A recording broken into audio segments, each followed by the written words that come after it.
Le Festival international sur le documentaire de la route maritime de la soie 2023 a inauguré le 3 juillet à Quanzhou, la ville de départ de la route maritime de la soie, reconnue par l'UNESCO.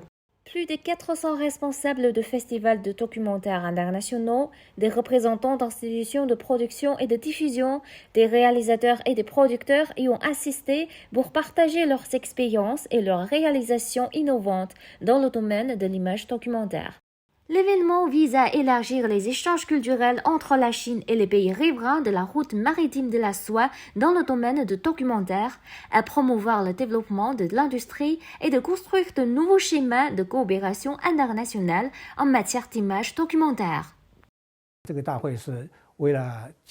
Ce festival thématique est organisé pour célébrer les 10 ans de l'initiative La Ceinture et la Route. Il jouera un rôle essentiel dans la promotion de l'esprit d'ouverture, la valorisation de l'esprit de la route maritime de la soie et la documentation des changements de notre époque.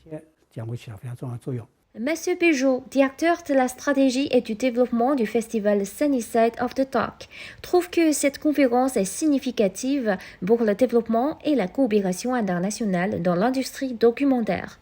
Je pense qu'elle peut jouer un rôle très important. C'est une très belle initiative, je trouve, parce que le fondement justement des routes maritimes de la soie, c'est l'échange, l'ouverture et l'échange en réciprocité. C'est là-dessus qu'est basé ce commerce ancestral.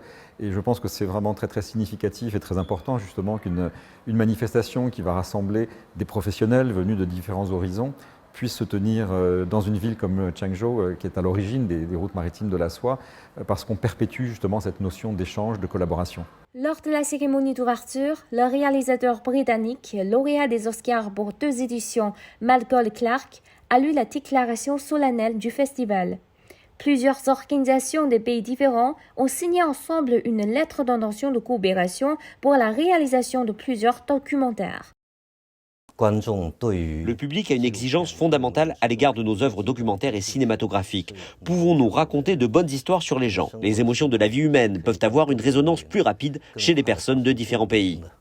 En tant que l'un des événements phares du festival, la projection de documentaires présente aux spectateurs des œuvres documentaires du monde entier dans des styles différents, qui leur permettent ainsi de découvrir la diversité culturelle, historique et humaine des différentes régions.